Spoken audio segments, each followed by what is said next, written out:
Hey, what's up, guys? Welcome back to Guys and Magic. This is Hunter, David, Shane, and Steven. Say what up, boys. Yo, what's going on? Hello, peoples. What's up, nerds? We are back. This time, we're taking a look at the Commander Grades video. This one, we are doing the Precon deck from the Doctor Who series called Masters of Evil. If you're unfamiliar how this series works, well, we go ahead and talk about every single legendary creature that's inside this deck. We go ahead and discuss how they would be as a potential commander, and then we give them a final grade at the end, and then I have a whole kind of consensus grade with that. So let's go ahead and get started with the Masters of Evil, with this first one being Ashad the Lone Cyberman. Ashad the Lone Cyberman is a blue, a black, and a red for a 3/3 legendary artifact creature, Cyberman. It says the first non-legendary artifact spell you cast each turn has casualty 2. Don't remember what that is. As you cast it, you may sacrifice a creature with power 2 or greater. When you do, copy it. A copy of an artifact spell becomes a token. It also has another ability that says whenever you sacrifice another creature, put a +1/+1 counter on Ashad the Lone Cyberman. David, you did do the precon upgrade to the deck. What do you think of this as a potential commander, though?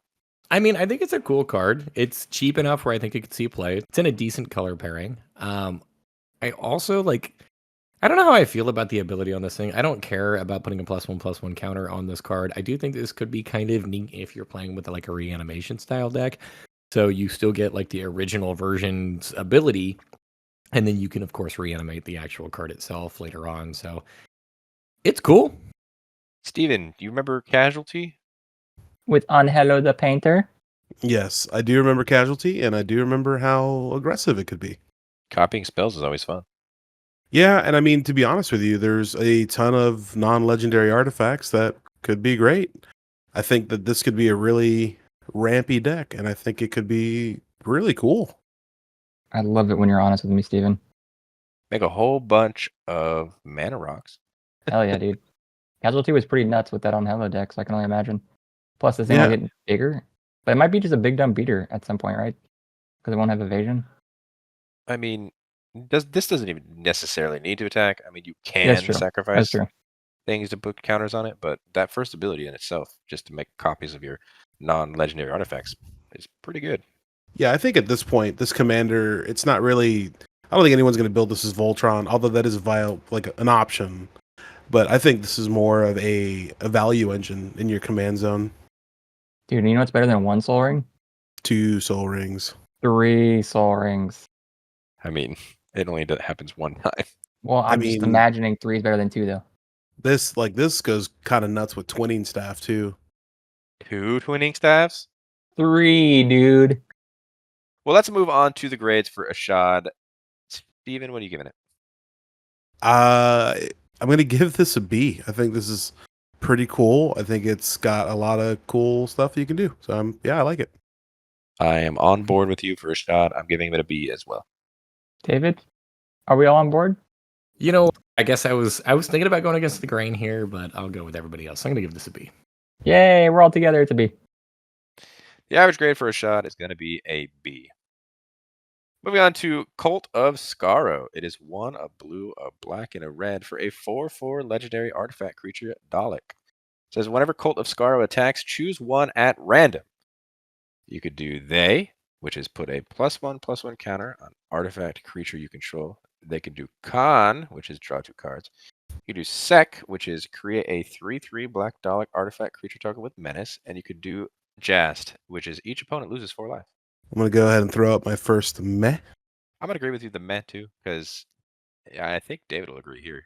At random is not fun. Hunter, you think a lot about what David thinks about. I think he constantly thinks about it. I love David. That's cute. I think we all love David. Aw, feeling so loved. I actually really like this card. No, you don't. Get wrecked, Hunter. No, I genuinely do. So there is a certain degree of chaos with this that is just kind of fun. Looking over the abilities, put a +1/+1 counter on each artifact creature you control. That's pretty good. If you have a lot of artifacts, which you probably should with this deck. The second ability there, draw 2 cards. Draw 2 cards is also really, really good. Third mode there, you get a 3/3 with menace. That's pretty dope. And then the last mode, each opponent loses 4 life. All of those are pretty solid. The only thing is you can't control any of it. So I don't know. It's just like if you want just like a for funsies deck, I think this is a really cool commander. I don't know Yeah, who by you turn are. 5, you'll probably be swinging and hopefully getting each opponent to lose 4 life. I don't know who you are, but I love this, Dave. So positive about this card. I hate this, Dave. What? Sure, dude. I don't It's like fun, this Hunter. card. It's too Hunter, it's random. fun. I want the Dave that says, okay, guys, so listen. No, This no, no, no. card, it's got a bunch of abilities. You know me. I hate the randomness of things. That's me, Dave. Also, let's be honest here. This is 4 mana, which means if we're on regular curve, this comes down turn 4, and then I gotta wait till turn 5 to attack with it. Oh, By then, my true. opponents probably already have a billion mana and have already won the game. Hey guys, it's me, Dave. I love that you have Why me didn't- so dialed in here Why did Dave have to keep saying his name when he's talking about stuff? because it's me, Dave. But we know it's you. Okay, sorry. No, dude, this card is dope. Like, I'm not saying that this card is good. I just think this card is fun. Yeah, this will be a fun jank deck. 100%. I agree. I disagree. Do you guys like It's my okay, Dave Hunter. impersonation? I thought it was actually fantastic, Steven. I still don't like this card, even though Steven is Dave. You know, Dave, I do think this card's pretty fun. I will say that I don't like it for the sole fact that Dave 2 brought up how you can't attack right away. So you're going to cast your commander and do nothing for a turn. That's kind of lame, Dave 2. But Dave 1, I do enjoy this card. I love this so much. Well, let's move on to the grades. We'll start with Dave 1. Dave 1 is going to give this a C. I don't think this card is great, but I am super excited to play around with this. And I'm half tempted just like to build this deck just for the giggles. I will give it a C as well, but just because I don't like it that much. So Dave 2, what do you think? Hey guys, Dave 2 here. So I'm going to go ahead and give this a D. It does something, although it does it on turn 5. Dave here. You know, Dave 2, I don't agree with you. I'm going to agree with Dave 1. I'm going to give it a C. the Cult of Skaro is going to be the average grade of a C. I feel like I got my own cult out of that. Cult of Dave. Next up, Davros Dalek Creator. It is 1, a blue, a black, and a red for a 3/4 legendary artifact creature alien scientist. It's got menace. It says at the beginning of your end step, create a 3/3 black Dalek artifact creature token with menace if an opponent lost 3 or more life this turn. Then each opponent who lost 3 or more life this turn faces a villainous choice. Either you draw a card or that player discards a card. Dave, I'm going to reiterate again that you did do the precon upgrade for this deck. If you guys haven't seen that, check the description down below on those videos, the 100 and the 300. But you use this as the face commander. Talk to me about this card and how much you like it. I actually really like this card. So it's relatively cheap. I mean, it is 4 mana, so it's kind of like mid. However, it's going to be really easy for you to make sure that your opponents are always losing that 3 life. It doesn't actually need to attack itself. And then also on top of that, like it makes 3/3s with menace. So I feel like this is kind of a snowball commander, and that like once it gets going, it really takes off. And I mean, you're either drawing cards or your opponents are discarding cards, and both of those are fantastic for you. You're going to add on to what you can do, and you're going to limit your opponent's options. So this was a very easy choice to keep this as the commander for the precon upgrade. I think this card is fantastic. I'd like to just acknowledge that Dave used the word mid. It's 4 mana. It's kind of like a mid-level mana cost. I just saying, I love that you use that. I agree with you completely, David. I think this is a fantastic commander. I'm not excited to play Dave against 2 it. here. Oh, we're keeping it going? No, I'm just kidding. This is a great card. I'm kind of scared to play against this card, Dave. You like it, Shane? I do like it. I think it might be a little... I'm going to have to see how David built it, just because I know he said reliably deal the 3. But I feel like once you deal the 3 that one time, since you're going to get those 3/3 Daleks, you'll be keeping the gravy train rolling. But I'm curious to see how he starts this engine. I mean, you started with just this card. This is a 3/4 That's with menace. That's true. I know it's menace, but I'm just saying I'd be afraid. I don't know. You definitely don't want this card to die. Like, protect Davros. I mean, that is actually, for those of you who haven't checked out the $100 or $300 video, that is the name of that upgrade. Like, Protecting. protect Davros. Hey guys, Let's- I feel like that's pretty much 90% of commanders. Protect them. Let's move on to the grades. David, what are you giving it? I'm going to give it a B. It's still snowbally and kind of mid-rangey. I think this commander is a ton of fun, which is fantastic. I just don't think he's somebody that like. I don't think this is a card that you need to like kill on site. You just kind of need to occasionally keep him in check. I'm kind of teetering between a C and a B.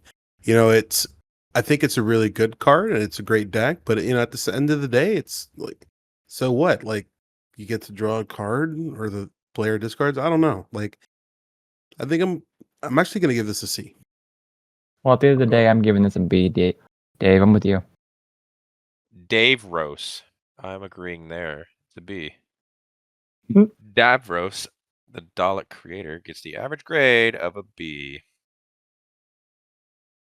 Next up, we've got Missy. Missy is 3, a blue, a black, and a red for a 4/5 legendary creature, Time Lord Rogue. It says whenever another non-artifact creature dies, return it to the battlefield under your control, face down and tapped. It's a 2/2 Cyberman artifact creature. And at the beginning of your end step, each opponent faces a villainous choice. Each artifact creature you control deals 1 damage to that opponent, or you draw a card and chaos ensues. Which happens Rip. to be a plane chase effect, so I guess we'll take into plane chase account for this commander, although most of us are not fans of it. First of all, I am a giant fan of Plane Chase. Secondly, I hate 6-mana commanders. I said Yeah. most of us are not, which is 3 out of the 4. It's a great format. What do you think of this card then, Steven? Yeah, Hunter. So I don't really enjoy Missy. I don't really think she has a lot of upside, if I'm honest with you. Plus, she's 6 mana. Like, Yeah. nothing fun is happening here. Yeah, I agree. It is 6 mana, and I would much rather my stuff go to the graveyard instead of flipping it face down and making them a 2/2. This is you're running black, so there should be some kind of graveyard strategy there. And I don't see this as a potential commander. I'm not a fan. Yeah. I think you guys are looking at the wrong thing here. It's your opponents that stuff that you care about, right? When their creature dies. No, I'm not like saying that they're misreading the card. I'm just like the first ability is not the thing that I think is like dangerous here. The second ability is it's pretty easy to get a lot of artifact creatures in play. So if you have like 8 of them at the beginning of your end step, that's 8 damage that your opponents are looking at, or you're going to draw a card. Chances are like you're drawing 3 cards per turn plus your natural draw with this. So like that is a lot of card draw. This is a value engine. Plus, all the Cybermen you're creating are artifact creatures. Like this is a card that like actually is going to get out of control relatively quickly. Now, yes, I'm not a big fan of Plane Chase, so the Chaos Ensues is basically flavor text for me. And a 2/2 Cyberman isn't really doing a whole lot, but like this does provide some flexibility where it's like my opponents don't necessarily want to use a whole lot of removal on my things because I'm still going to be able to make tokens. And with this in play, I'm going to be punishing my opponents. Now, to contradict all of what I've just said, this is still a 6-mana creature. Yeah. So I it's was kind gonna of say, all that expensive as sounds well. great, but 6 is huge. It kind of Yeah. reminds me of like an Iriet ability, where you I'll can literally kill this 2 times and never worry about it again. That's true. All right, let's move on to the grades. I'm giving Missy a D. I'm gonna give her a D. D. I'm going to give her a C. I think the upside is there enough to be in the C realm. All right, well, Missy gets the average grade of a D. Moving on to Rassilon, the War President. This is 3, a blue and a black for a 3/4 legendary creature, Time Lord Noble. So at the beginning of your upkeep, you lose 2 life and exile the top card of your library. You may play that card for as long as it remains exiled. And each non-creature spell you cast from exile has Conspire. You guys don't remember? Well, that means as you cast that spell, you may tap 2 untapped creatures you control that share a color with it. When you do, copy it, and you may choose new targets for the copy. Yeah, it's kind of cool. You like that? I mean, I'm not like blown away by this, but yeah, it's kind of cool.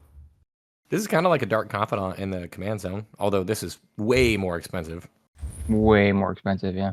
David, I feel like this card will eventually just kill you. I mean, it's only 2 life. So, Yeah, but if we're at end game, are you casting your commander? I don't think so. no. But, like, I don't know. This is just like it's a value engine. And that's kind of what it is. This is a commander that you want to rush to be able to get in play, and that 5 mana is going to pose a real roadblock there. I'm not saying that this card is good. I am saying, however, that like if you can manage to Dark Ritual into this and drop this way early, this is a decent card. I don't know. At the same time, though, the earlier you get this thing in play, the more damage it's going to deal to you over the course of the game. It's kind of cool. When I first saw it, I was like, oh, cool. Like I can copy spells, so it's kind of like free casualty almost, but technically I'm losing I see a line, but I'm not interested in this whatsoever. Let's move on to the grades. Rassilon for me is getting a C. Yeah, I'll join you. I'll give it a C. I think I'm going to go with a D on this one just because the 5 mana for a value commander, I just think this might be too slow. Yeah, I was kind of leaning towards the D as well for me. Well, Rassilon, the war president, gets the average grade of a C. The next card is the Beast, Deathless Prince. It's 2, a black and a red for a 6/6 legendary creature demon. It says whenever you cast this spell, gain control of target creature until end of turn. Untap it. It gains menace and haste till end of turn. Also, the Beast enters the battlefield tapped with 6 stun counters on it. And whenever a creature deals combat damage to its owner, untap the Beast and draw a card. That's a lot of stun counters. It's a lot of times you're gonna have to cast your commander. I really want to like this card. I know, for 4 mana, that's the sweet spot. 4 mana. It's in the best color combination in Magic. It's a 6/6 for 4 mana. It is literally Satan. I want to love this card. But It does nothing. does nothing. I mean, obviously, David, you're probably building this in the one kind of architect that you don't like, and that's goading creatures. So you can get this to untap. But I don't like goading. There's a time and a place, but like this ain't it. Yeah. But you do draw a card. Hunter, this card's pretty scary, dude. It's very spooky. You know who that is right there in the front of him? I'm gonna guess a doctor. Well, it's supposed to be. I don't know if this is exactly the picture depicting it, but yeah, dude, this episode was crazy. I do remember this one. Sorry. So that's my input. What? No elaboration. I watched this one. That's Crazy, it's dude. pretty much like the devil. Yeah, they were on a fucking planet going around a black hole, and this thing popped up, and then crazy shit happened, and then this wasn't the monster, guys.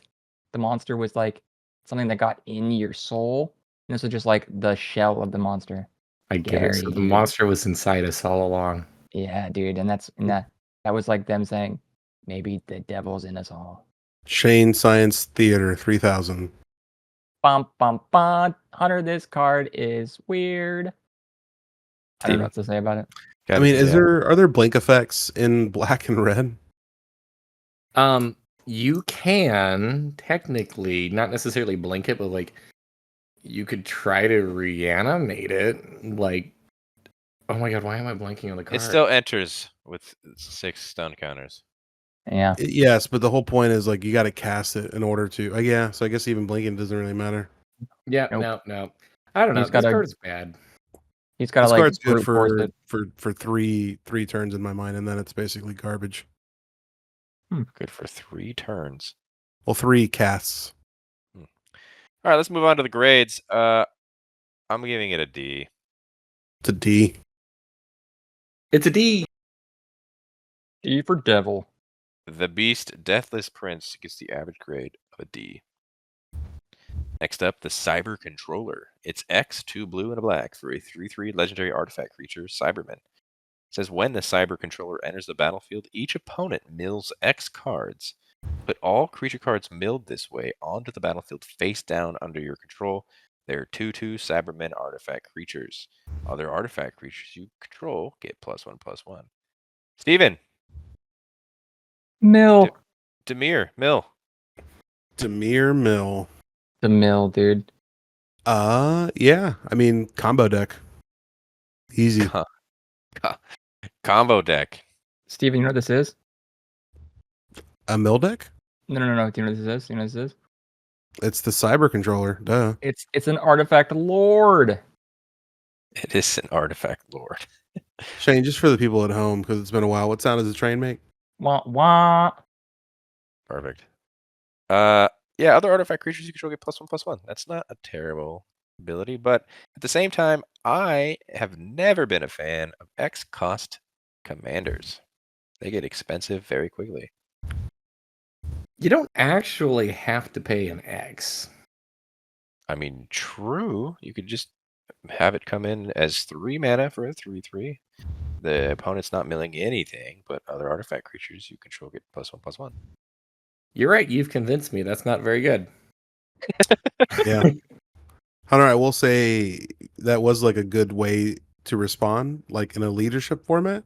You're like, hey man, listen, your opinion is valid. Stupid, but valid. Let's move on to the grades for the Cyber Controller. Shane, what do you think?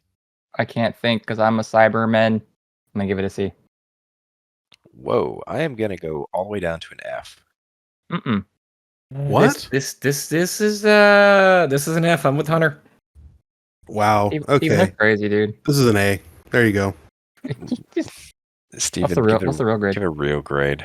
This is an A. You can literally build this as a combo, mill each single one of your opponents out by building infinite mana, and you are in a great color scheme to basically counter every single fucking spell that they're going to try to stop this. This is a great combo deck. Look, I think that he's entitled to that opinion. Realistically speaking, if you do have an infinite amount of mana or just like an arbitrarily large amount, this is a win condition. This is a legit win condition in your command zone. Not only that, but you're in great colors to tutor for those win pieces. This is an easy A for any kind of combo player. All right, I redact my F. Steven has convinced me. I have been convinced so much on this card. This card's a D. All right. Well, the average grade for the Cyber Controller is going to get a C. Moving on to the Dalek Emperor. It's 5 black and a red for a 6/6 legendary artifact creature Dalek. It's got affinity for Daleks, meaning this spell costs 1 less to cast for each Dalek you control. Other Daleks you control have haste. And at the beginning of combat on your turn, each opponent faces a villainous choice. That player sacrifices a creature they control, or you create a 3/3 black Dalek artifact creature token with menace. It's unfortunate that this, being a commander, needs Daleks because it's 7 mana, and Daleks are only coming from this set, which means there's not a whole lot to choose from, unless you're kind of running changelings. Yeah. You could be running changelings. This is one of those weird commanders that, like, the first time you cast it, it's kind of expensive, but the second time you cast it, this thing is dirt cheap. You think so? Yeah.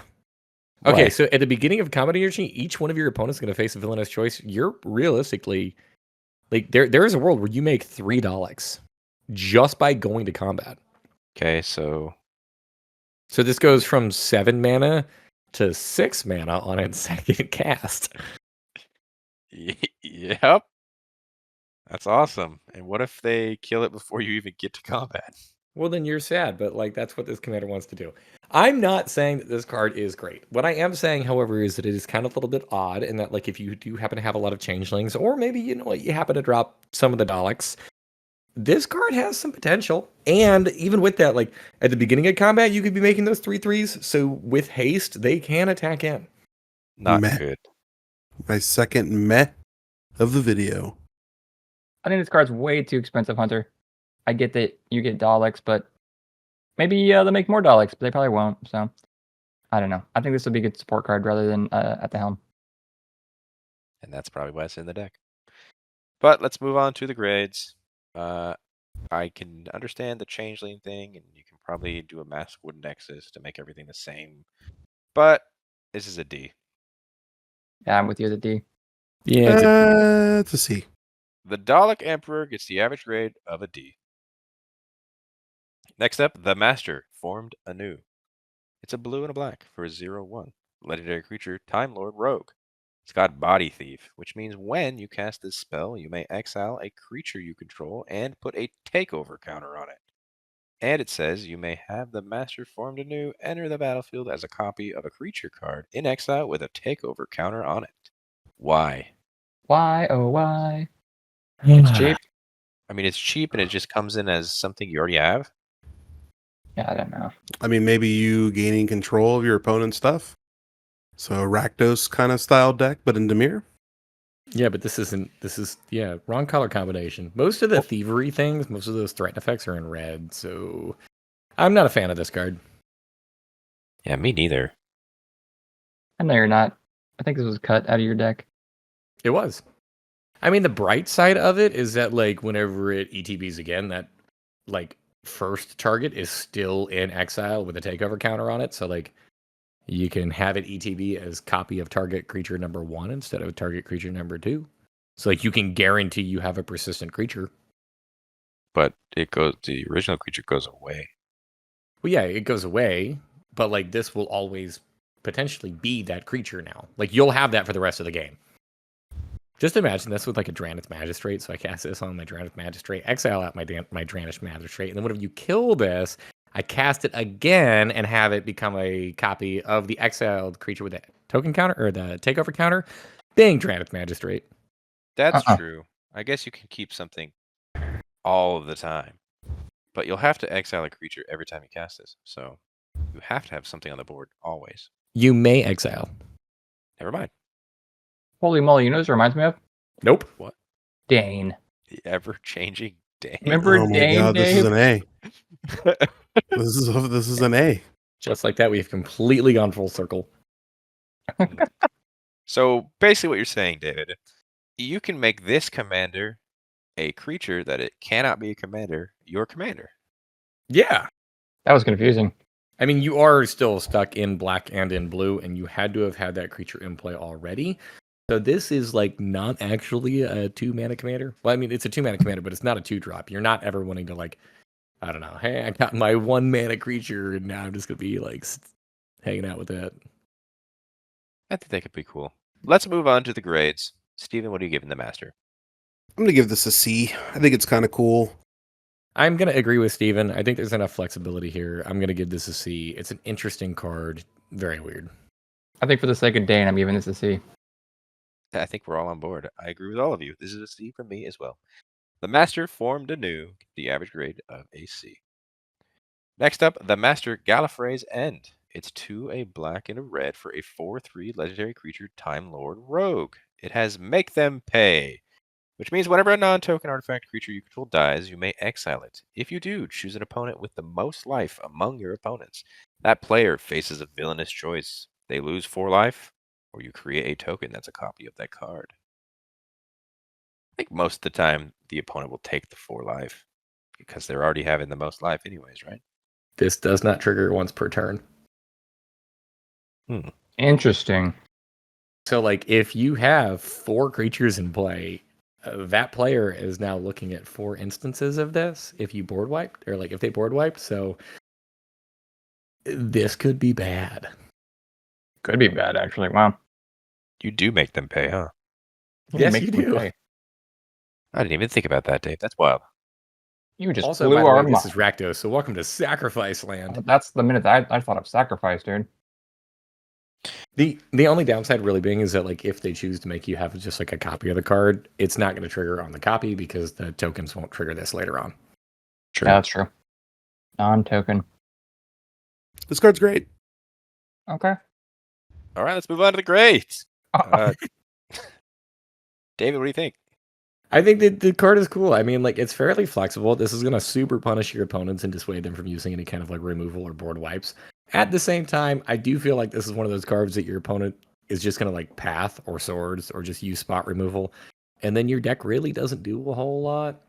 So it's cool. There's a lot that you can do here. And I love the fact that it's only 4 mana. I'm going to give this a thing. I'm going to give it a B. There's enough going on here to make me like it. Wow. You know what, David? You made me like this card. I'm going to agree with you completely. This entire card, so I'm giving it a B as well. Jeez. Wow. What are we saying, I Steven? was gonna give this a B.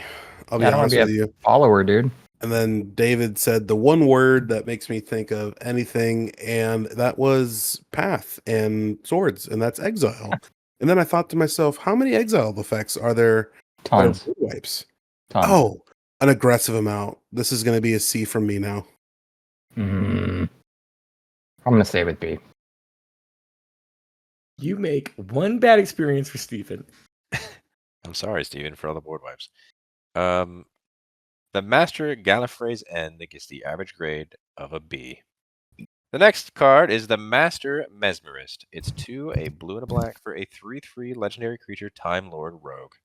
You can tap it Target creature an opponent controls with power less than or equal to the master's power gains Skulk until end of turn. Goad it. And whenever a creature with Skulk deals combat damage to one of your opponents, put a +1/+1 counter on the master and draw a card. That's a pretty cool card, huh, David? I think it's okay, kind of at best. I don't like Skulk. I feel like Skulk was one of the mechanics that they tried out that never actually took off. And I'm also not necessarily the biggest fan of Goad.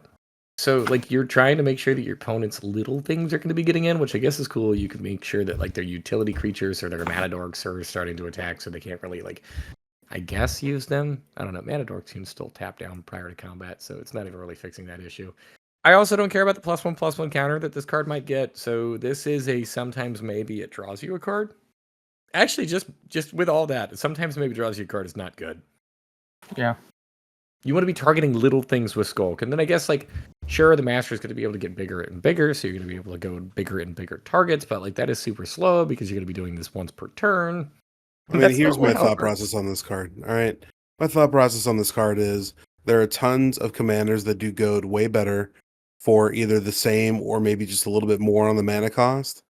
This card is in a color scheme to basically help you draw cards and win the game in a fast format. I don't think that this doesn't really do it for me. I think there are cards that do what this wants to do better, and I think if you want to play Dimir, there's cooler things to do. I think this would be just a fun politics card. I feel like you're doing a lot of politics stuff with this. Hey, if you don't attack me, I'll make, I'll goad your small 2/2. No, I won't goad it. I don't even think this is a politics fucking card. 2/2. I understand where you're coming at with the politics, but there's still stipulations you have to follow by. I don't know. I think having the stipulation on there with a creature with Skulk has to deal the damage. I mean, you could fill your own deck with Skulk. I mean, he's also making cards have Skulk. Yeah, but someone can also just block. I mean, he does have the point, you can play Skulk Tribal, but there's not very many Skulk cards, and most of them are bad. Let's move on to the grades. Shane, what are you giving the Master Mesmerist? I think I'm going to give him a D. I'm not going to go that low. I'm going to give him a C. I'm going to give him a D. I'm not very high on this card. I'm also going to give it a D. The Master Mesmerist gets the average grade of a D. Moving on to another Master. This is the Master Multiplied. It's 4, a black and a red for a 4/3 legendary creature, Time Lord Rogue. It's got Myriad. It also says the legend rule doesn't apply to creature tokens you control, and triggered abilities you control can't cause you to sacrifice or exile creature tokens you control. That's so powerful. Guys, this is a 6-mana commander that is combat focused, and I love it. I do too. What? It's everything David hates normally, and he loves it. It's awesome. Mainly because it's probably Rakdos. It's not just that it's Rakdos, it's just that, this is stupid. Yeah, this gets Myriad, out of control so fast. The end of Myriad triggers where you're supposed to sacrifice them just doesn't go away.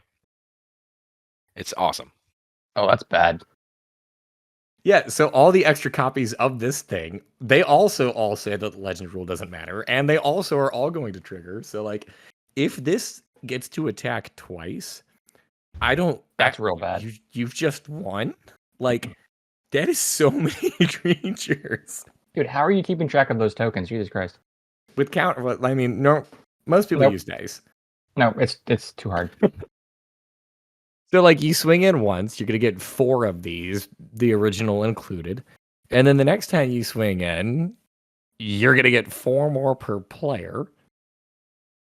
So basically build a very fast, hasty deck with a lot of haste enablers. Build it with a little protection.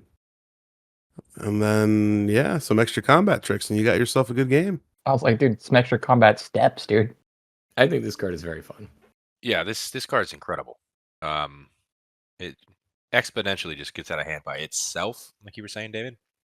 It just throw in so much other cards that just have, you have to sacrifice at the end step. Doesn't happen anymore. It's incredible. Let's move on to the grades. I'm going to give this a B. I think it's really good. I'm only not giving it an A because it's 6 mana. Same. This is a B. I'll give it a B. Oh my god, we're all in agreement that a 6-mana card is a B. It's shenanigans. Yeah. The Master Multiply gets the average grade of a B. Moving on to the Rani. The Rani is 1, a blue, a black, and a red for a 3/4 legendary creature, Time Lord Scientist. It says whenever it enters the battlefield or attacks, create a red aura enchantment token named Mark of the Rani attached to another target creature. That token has enchant creature, and enchanted creature gets +2/+2 and is goaded.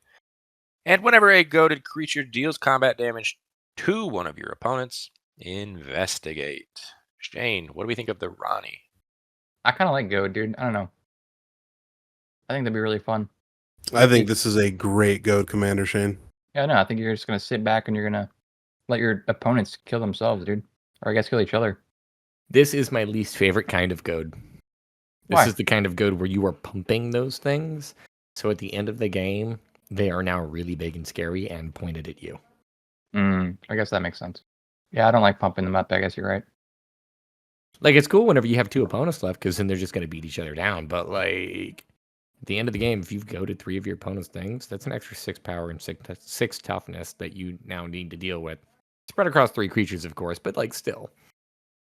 I mean, I agree with what you're saying, but I mean, from the investigating, obviously your Grix is good stuff. I think this is kind of like the reverse stacks where you're just kind of ramping the game and hoping that your opponents start to kill themselves. I wouldn't even say hope. I think, obviously that's what you're doing. You're making your opponents kill themselves. And you're just basically buying some time until you pull that win combo. I mean, I get it. My thing here being is just that, like, if you do find yourself in a 1v1 situation, you have, like, really better hope that you don't have any goad creatures on the other side of the board that you've been pumping over the course of the game. Yeah. Yeah, but I mean, I feel like even if you do, like, I mean, it's just a board wipe. You know what I mean? Like, I don't really think that there's. I see your point and I get it, but you do have to say at the same time, like, there are 3 other opponents that are going to try and get rid of those goaded creatures so they stop smacking them. Not necessarily. Like, if you goad one of my creatures, that's fine. I'll just swing it at another opponent. What I'm saying is the other opponent will try and get rid of the goaded creature so it stops hitting them. Gotcha. Maybe. Stop hitting yourself. You really like that kind of stuff. I'm not a big fan of this card. I really enjoy the fact that this card does something that really doesn't happen often with a lot of commanders. That's kind of like a permanent goad, which is really cool. And I really do enjoy that. I'll give you that because it's making those enchantment auras. Not to mention that those enchantment auras that you're attaching to those creatures are permanents that you can then use to sack for cards with like that are in the color scheme for bargain. Yeah, you can bargain. They are considered your cards or your permanents. So if you have anything that can pump up based on however many artifacts you have, that's also pretty cool. Yeah, I think this is very viable. I really enjoy this. Well, let's move on to the grades. Steven, what are you giving the Rani? I think I'm actually going to give this an A. I think that it's low enough mana, and I think it's very strong. And I actually don't think you need to build a super expensive deck to make this fun. I'm going to give it a C. I too am going to give this a C. I'm actually not very wowed here. I think I'm in between you guys. I think I'm gonna give Rani a B. The average grade for the Rani is a B. Next up, the Valeyard. The Valeyard is 2, a blue, a black, and a red for a 4/5 legendary creature, Time Lord Noble. Says, if an opponent would face a villainous choice, they face that choice an additional time. While voting, you may vote an additional time. All right, so Not good. we're just moving on here. Yeah, it's the fact that it doesn't trigger itself. It's just like that. What was the other deck that I had to build or I could have built? It doesn't like it cared about voting, but it didn't vote itself. I don't know. I don't think this card's gonna be that good. This is a fun support card, and that's all Yeah. that it is. I agree. I completely agree. This is just a support card. It's unfortunate that it's legendary because I don't think it needs to be. But based in the Doctor Who world, it's probably a pretty important piece. But yeah, let's go ahead and just move on to the grades because I think we're all on the board as a commander. What are we giving this, David? This is an F. It actually does nothing without a massive amount of support. Yeah, it's an F. It's an F. It's an F. The average grade for the Valeyard is an F. And the final legendary card from Masters of Evil that we're talking about today is Vislor Turlough. Vislor Turlough is 3 and a black for a 2/5 legendary creature rogue.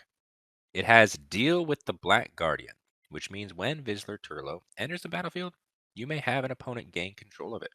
If you do, it's goaded for as long as they control it. And at the beginning of your end step, draw a card. Then lose life equal to the number of cards in your hand. It is a Doctor's Companion. It should probably say Doctor's Companion. Thoughts on this card, Shane? It doesn't make any sense if you're playing this as your commander and not as a companion, you're just gonna like give away your commander and be like, all right, I guess I'll just draw a card. That's all I'm doing. Nope. Yep. No. Oh, the last two cards were pretty fast. You don't draw a card on this. Why not? At the beginning of your end step, draw a card, then you lose life equal to the number of cards in your hand. Whoever controls this card gets that ability. Even though we own it, we don't control it though. If you own it and don't control it, you do not get the ability. If they have 6 cards in hand, they draw a card, lose 7 life. Yeah, this card's stupid. You could build it, Dave. I don't want to build it. I took this card out of the deck. Look, I think that this card is kind of interesting, and it's very unique and cool. It reminds me a lot of Xantha Sleeper Agent. I'm pretty sure I've talked about the comparison already. Whenever it came to like the $100 upgrade, I think I removed him out of that. I think that the card is really cool. And if you want to go ahead and build this, it's a very unique playstyle to like kind of like give a creature to your opponent and say like, here, have fun with it. Have like, just, I don't know, do whatever you want. Also, that amount of damage that it's going to be dealing can be very real. But at the same time, like card draw for your opponent is still going to be a pretty nasty thing for you. I feel like you're helping your opponent quite a bit. You are hurting them, but you're helping them a lot. You're helping, but also hurting. Like if they have 6 cards in hand and draw a card, they're going to lose 7 life. That's true. Which is a very significant amount of life. Yeah, they're going to try to get rid of this card though. Which they are. I know it's harder to get rid of because I'm going to swing it at you, but it's got a 5 toughness, which is definitely hard to beat sometimes. But plus, like, let's be real. With it only being a 2/5, your opponents are just going to let it happen. Does this count as commander damage from you then? Commander damage is stable to the card, regardless of the controller. So it'd be my commander? It's going to be commander damage dealt from Vislor Turlough. So it's not like my commander. It's commander damage from this card. Yeah. But it would be from the opponent that somebody else. It. Yeah, that'd be that's kind of funny. It is still commander damage. That's kind of funny. Hunter's killing you with my commander. I'm sorry, dude. And you know what? Maybe that's the way that you go about building it. Is that like you give it to an opponent and then you pump it? That'd be really funny, dude. Make it super hard to kill. Use your protection spells on it. That'd be hilarious. I mean, like you could also build it in a way. It's like maybe you put in like wound reflection, where it's like whenever an opponent would like lose a life, they lose twice as much life. So it's like all of a sudden now that card draw is incredibly punishing. All right, now we're brewing, baby. Or I mean, like you do things like peer into the abyss, which will probably just kill your opponent. They draw cards, they lose half their life and draw half their library, and then if this thing does tick, it's like sorry, but like you got 50 cards in your hand, so you're just dead. That would be wild. What do you think, Steven? I don't like this card. All right, grade. Let's move on to the grades. Steven, what are you giving it? We give it a D. I like David's reasoning here, so I'm actually going to go a little higher. I'm going to give this a C. See, I love David's reasoning too, and I'm still giving it a D because at the end of the day, it seems kind of janky to me. This is a for funsy card. I'm going to give this C. The final grade for Vislor Turlough is going to be the average of a C.